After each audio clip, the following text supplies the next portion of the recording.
প্রিয় শিক্ষার্থী বন্ধুরা, আজকের আলোচনার বিষয় হচ্ছে ইডিয়মস অ্যান্ড ফ্রেজেস, অর্থাৎ বাগধারা এবং বাক্যাংশ। প্রিয় শিক্ষার্থী বন্ধুরা, যারা ইংরেজিতে স্মার্টভাবে কথা বলতে চান তাদের জন্য ইডিয়মস অ্যান্ড ফ্রেজেস অনেক গুরুত্বপূর্ণ। এছাড়া বিভিন্ন কম্পিটিটিভ এক্সামের জন্য যারা প্রিপারেশান নিতে যান তাদের জন্য অনেক গুরুত্বপূর্ণ। প্রিয় শিক্ষার্থী বন্ধুরা, কেউ যদি মনে করেন যে ইডিয়ম ফ্রেজ আপনারা জানবেন না, তাহলে কিন্তু বাক্য গঠন করতে পারবেন, কোনো সমস্যা নাই। কিন্তু অনেক সময় দেখা যায় যে ইংরেজিতে অনেক বড় বড় বাক্য দেওয়া থাকে এবং সেখানে কিন্তু ইডিয়ম ফ্রেজ ইউজ করা হয় এবং সেই বাক্য ট্রান্সলেশন করতে কিন্তু আপনাদের সমস্যা হবে। অথবা কেউ যখন ইংরেজিতে স্পিকিং করে এবং ইডিয়মস অ্যান্ড ফ্রেজেস এর ইউজ করে, তখন কিন্তু আপনাদের সমস্যা হবে ইংরেজিতে স্পিকিং বুঝতে। ওকে, এই জন্য ইডিয়মস অ্যান্ড ফ্রেজেস অনেক গুরুত্বপূর্ণ প্রিয় শিক্ষার্থী বন্ধুরা। এবং এই ইডিয়মস অ্যান্ড ফ্রেজেস আপনারা যদি না জানেন, আপনারা অনেক সমস্যায় পড়ে যাবেন। তাই আমি ইডিয়ম ফ্রেজ আপনাদেরকে সুন্দরভাবে বুঝিয়ে দেব। এবং প্রিয় শিক্ষার্থী বন্ধুরা, এই ইডিয়মস ফ্রেজ কিন্তু মুখস্থ করতে হয় এবং আপনাদেরকে আমি কিছু টেকনিক শিখিয়ে দেব। এভাবে যদি মুখস্থ করেন তাহলে আপনাদের জন্য সুবিধা হবে এবং আপনারা অনেক দিন মুখস্থ রাখতে পারবেন। তো দেখেন, প্রথমে দেখেন অ্যাট দ্য ইভেন্ট আওয়ার, একটু পরেই 12টা বাজবে। প্রিয় শিক্ষার্থী বন্ধুরা, দেখেন অ্যাট দ্য ইভেন্ট আওয়ার এর মানে বোঝানো হয়েছে যে 11টা প্রায় শেষ, অর্থাৎ 11টা প্রায় শেষ হয়ে গেছে এবং 12টা শুরু হবে, অর্থাৎ বেলা 12টা বাজবে। ওকে, এরকমই কিন্তু বোঝানো হয়েছে, অর্থাৎ শেষ মুহূর্ত, শেষ মুহূর্ত এরকমই বোঝানো হয়েছে। তো দেখেন এখানে আমি দিয়েছি অর্থ শেষ মুহূর্তে। ওকে, তো এইভাবে মুখস্থ রাখবেন, তো আপনাদের জন্য সুবিধা হবে। তো দেখেন এখানে এক্সাম্পল আমি দিয়েছি, I attended in the meeting at the event hour, আমি শেষ মুহূর্তে সভায় যোগদান করেছিলাম। এখন দেখেন ব্ল্যাক অ্যান্ড ব্লু।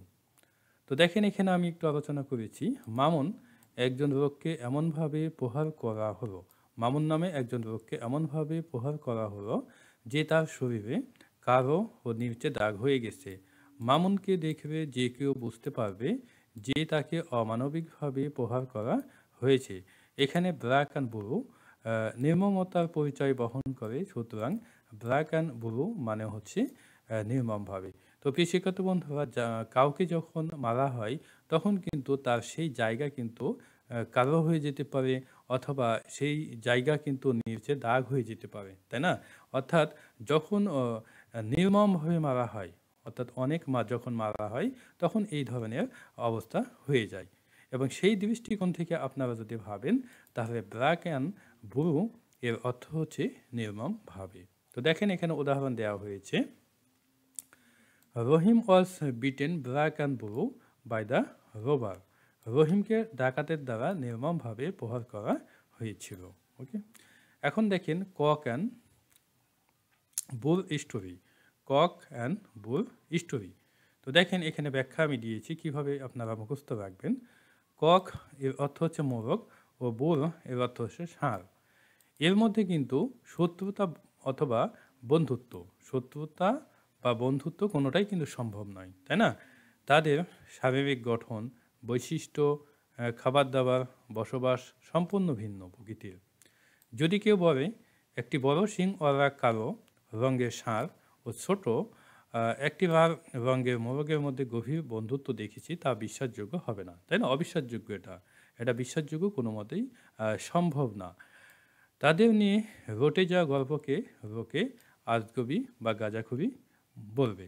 অর্থাৎ আপনি যদি কাউকে বলেন যে আমি একটা মোরগের মধ্যে এবং একটা ষাঁড়ের মধ্যে আমি বন্ধুত্ব দেখেছি বা শত্রুতা দেখেছি, ওকে, এটা কিন্তু বিশ্বাসযোগ্য নয়, অর্থাৎ গাঁজাখুরি একটা গল্প অথবা আজগুবি একটা গল্প।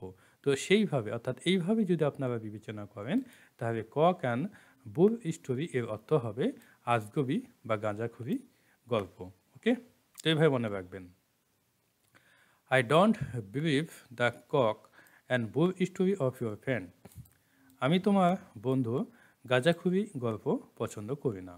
ওকে, nip in the bud, nip in the bud মানে মৌকুর বা কুঁড়ি চিমটি দিয়ে উঠে ফেলা।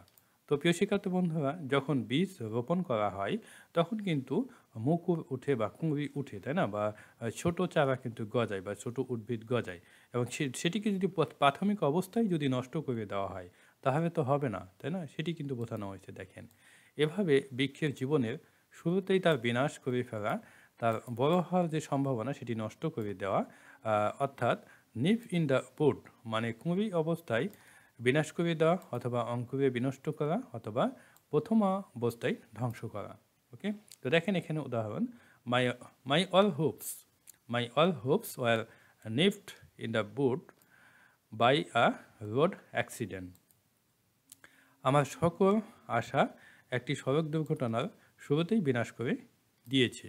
ওকে, অর্থাৎ আপনি আপনার অনেক আশা ছিল, অনেক প্রত্যাশা ছিল, কিন্তু একটি সড়ক দুর্ঘটনায় আপনার জীবনের সকল আশা, সকল আকাঙ্ক্ষা, সকল স্বপ্ন কিন্তু শেষ করে দেওয়া হয়েছে বা শুরুতেই বিনাশ করে দেওয়া হয়েছে, এরকম বোঝানো হয়েছে। অর্থাৎ যে আশায় আপনি সামনের দিকে অগ্রসর হয়েছিলেন, শুরুতেই আপনি সেই জায়গাতে কি হয়েছেন, মানে অপ্রত্যাশিতভাবে সেখানে আপনার বিনাশ হয়েছে। ওকে, এখন দেখেন, leave no stone leave no stone unturned. Okay, তো দেখেন, ছোট্ট দামি কোনো বস্তু পাথরের স্তূপের মধ্যে হারিয়ে গিয়েছে। একজন প্রিয় লোকের দেওয়া অমূল্য উপহার মরিয়া হয়ে খুঁজছে বাবু বাবু নাছোড়বান্দা। সেই উপহার পেতে সব স্টোনকে টার্ন করে বা উল্টিয়ে পাল্টিয়ে দেখেছে, সে চেষ্টা কোনো ত্রুটি করেনি। অর্থাৎ এটির যে মেন অর্থ দেখেন, রিভ নো স্টোন আনটার্নড, এর মেন অর্থ হচ্ছে সে সে চেষ্টার কোনো ত্রুটি করেনি বা চেষ্টার ত্রুটি না করা, চেষ্টার ত্রুটি না করা। ওকে, এতটুকু হবে, চেষ্টার কোনো ত্রুটি করেনি বা চেষ্টার কোনো ত্রুটি না করা। তো প্রিয় শিক্ষার্থী বন্ধুরা দেখেন, এখানে একটু আপনাদেরকে বুঝিয়ে দিই। দেখেন, রিভ অর্থ হচ্ছে কি, ত্যাগ করা, অর্থাৎ নো স্টোন মানে কোনো পাথরই কিন্তু ত্যাগ করা হয় নাই। আনটাউন্ড মানে উল্টিয়ে পাল্টিয়ে যেটা দেখা হয়েছে।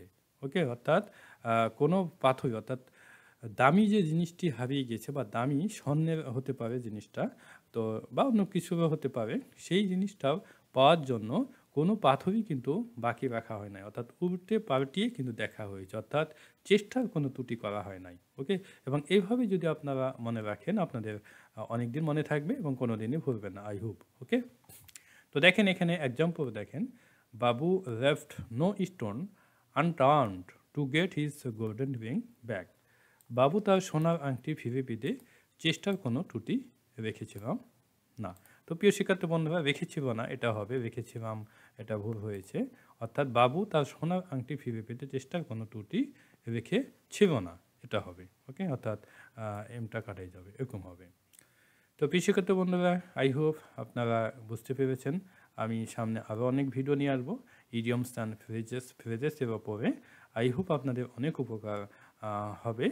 আজকে পর্যন্তই। বেস্ট অফ লাক, ভালো থাকবেন, আল্লাহ হাফেজ।